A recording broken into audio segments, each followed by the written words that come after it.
బుద్ధి లేని వారికి బుద్ధి చెప్పడం కోసం మనం బుద్ధి లేని పనులు చేయకూడదు. ఎందుకంటే వాళ్ళకి ఈ జన్మకి బుద్ధి రాదు. దానికోసం మనం బుద్ధి లేని పనులు చేసి వాళ్ళకి మనకి ఏం తేడా ఉంది అని అనిపించుకోకూడదు.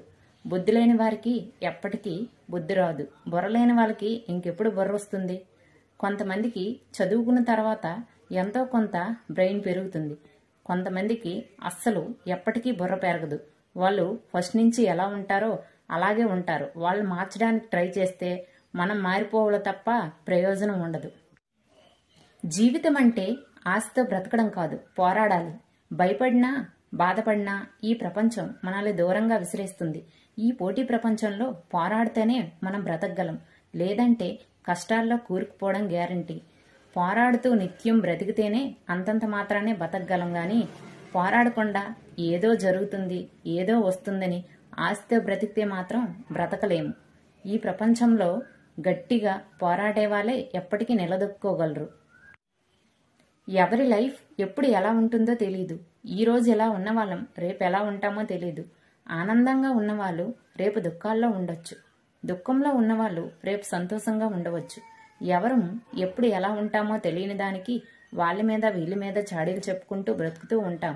నిజానికి మన లైఫ్ మనం హ్యాపీగా ఉండాలంటే ఎదుటి వాళ్ళ గురించి తక్కువగా ఆలోచించాలి. వీలైతే అసలు ఆలోచించకపోవడమే మంచిది. ఎదుటి వాళ్ళు చూసి వాళ్ళలో ఉన్న మంచి, వాళ్ళు ఎలా డెవలప్ అవుతున్నారో నేర్చుకోవాలి గాని వాళ్ళు డెవలప్ అయ్యారని కుళ్ళుకుంటూ బ్రతకూడదు. వాళ్ళు బ్రతుకులో సగం కూడా మనం బ్రతకలేం. జీవితంలో అప్పుడప్పుడు కొంతమంది దగ్గరికి సలహాలకు వెళ్తూ ఉంటాం. వాళ్ళు వస్తూ ఉంటారు. నిజానికి కావాల్సింది సలహాలు కాదు, వాళ్ళకు వాదార్పు. వాళ్ళు ఏదో బాధలో ఉంటారు. ఆ బాధ పోగొట్టడానికి ఏదో ఒక సలహా అడుగుతారు. నిజానికి కావలసింది సలహా కాదు, వాదార్పు. మనల్ని వాదార్చడానికి ఒక మనిషి ఉంటే కష్టాన్నే పోగొట్టుకున్నంత హ్యాపీగా ఉంటాం కదా. ఎవరికైనా వాదార్పు అనేది చాలా ముఖ్యం. ఆ కష్టం తీర్చకపోయినా వాదార్చే మనిషి ఉంటే ఆ కష్టం పోయినంత ఫలితంగా ఉంటుంది. లైఫ్లో ఎవరిని నమ్మాలో ఎవరిని నమ్మకూడదో ఎవరికీ అర్థం కాని ప్రశ్న. నిజానికి ఈ ప్రశ్నకు సమాధానం ఉంటుందో ఉండదో తెలియదు, దొరుకుతుందో దొరకదో తెలియదు. మన ఇంటికి ఫ్రెండ్షిప్ కొలిది కొంతమంది వస్తూ ఉంటారు, మనము వెళ్తూ ఉంటాము. వెళ్లే వరకు వచ్చే వరకే ఉండాలి. మన పర్సనల్ విషయాలు వేరే వాళ్ళకి చేరవేయడం, అలాగే వాళ్ళ పర్సనల్ విషయాలు మనం వేరే వాళ్ళకి చేరవేయడం లాంటివి చేయకూడదు.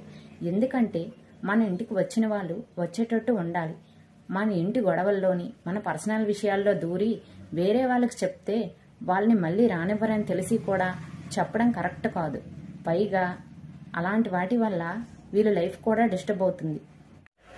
లైఫ్ని ఈజీగా తీసుకునేవాడికి ఎప్పుడు సాఫీగా సాగిపోతుంది. కష్టంగా తీసుకునేవాడికి ఎప్పుడూ కష్టాల్లో కూరుకుపోతాడు. ఎప్పుడూ కష్టపడి చదువుకొని మంచి ఉద్యోగం సాధిస్తాం అనుకునే వారికి ఎప్పుడు మంచి లైఫ్ దొరకదు. జులాయిగా సాఫీగా తిరిగేవాడు ఒక్కసారిగా సెటిల్ అయిపోతూ ఉంటాడు. నిజానికి ఎవరు సెటిల్ అవుతారు, ఎవరి లైఫ్ పోతుందనేది ఎవరిమీ చెప్పలేము.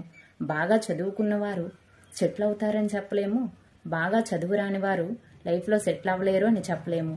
ఎవరు ఎలా ఉంటారో ఎవరిమీ అంచనా వేయలేని పరిస్థితి. మనం ఏదైనా సాధించాలి అనుకుంటే కష్టపడితే కదా సాధిస్తాము. సాధించాల్సిన విషయాన్ని తలుచుకుంటూ ఉంటే సాధించేస్తామా? అలా ఆ విషయాన్నే ఊహించుకుంటూ బతికేస్తే ఎప్పటికి సాధిస్తాం? కనీసం ప్రయత్నం చేయాలి కదా.